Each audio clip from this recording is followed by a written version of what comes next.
Gladys deserved better, says my mother, about her friend's funeral. It was, nothing planned, nothing thought out. It lacked dignity. And I'm thinking, you know, I'm really lucky because I know what my mom wants because we've had the talk.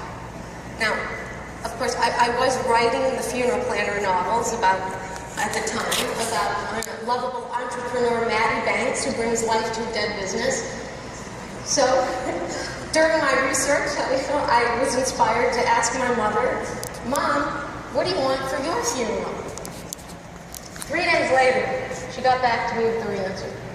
And it was so good, and how she said it, and what she said, that I literally returned to her and said, that's it, you are going with me to Vegas, and you're opening for me at the National Funeral Directors Convention when I have to do this talk about life celebrations, which she did. She was fabulous. And, that talk brought us closer together and gave us peace of mind. And so I started thinking, gee, is CFOing about peace of mind? But that doesn't tell the whole story. And then I thought, well, maybe it's like the acronym, choice, freedom, opportunity. But still, those 3 words don't say it all. So while I was researching the funeral planner novel, I took a workshop with 7 funeral directors. This is for real. A profession that I've concluded is highly undervalued. And we were asked during this workshop to write about how we want to be remembered. And so the next day we come back and they pick me.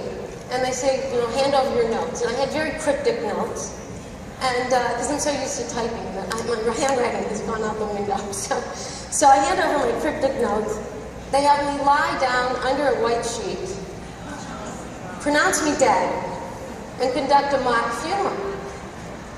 Now, I have to say that while it was oddly liberating to have all of my burdens vanish, it was simultaneously really frustrating because no one could read my notes.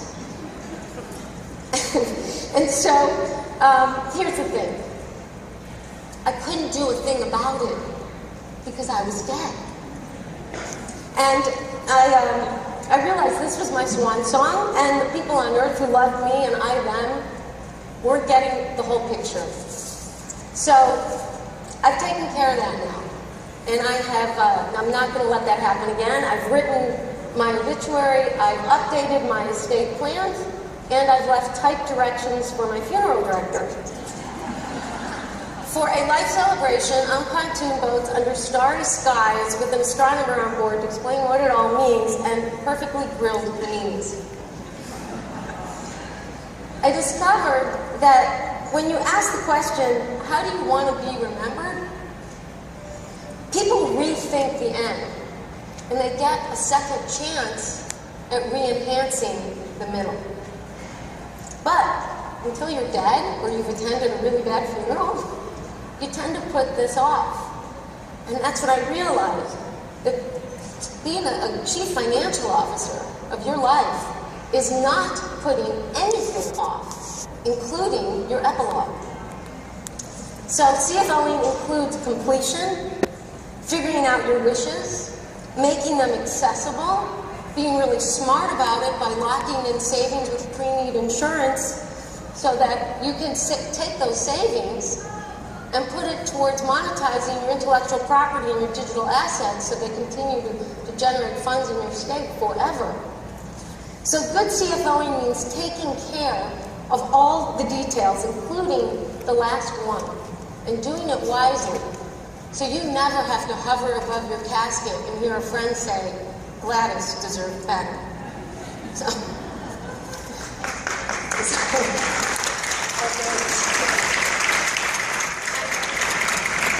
I just want to add too, because I love your thing about your financial planning, the booklet, and this is something that Dignity Memorial has, a professional planning guide that has all of that, but on top of that, in addition to it, it's also your life celebration plans. What you want, how you want to be remembered, what kind of legacy do you want to leave. Thanks. Thank you. So what I'd like to do now is ask I get to ask one question of each of the panelists, and then we'll open it up to you. So you could be thinking about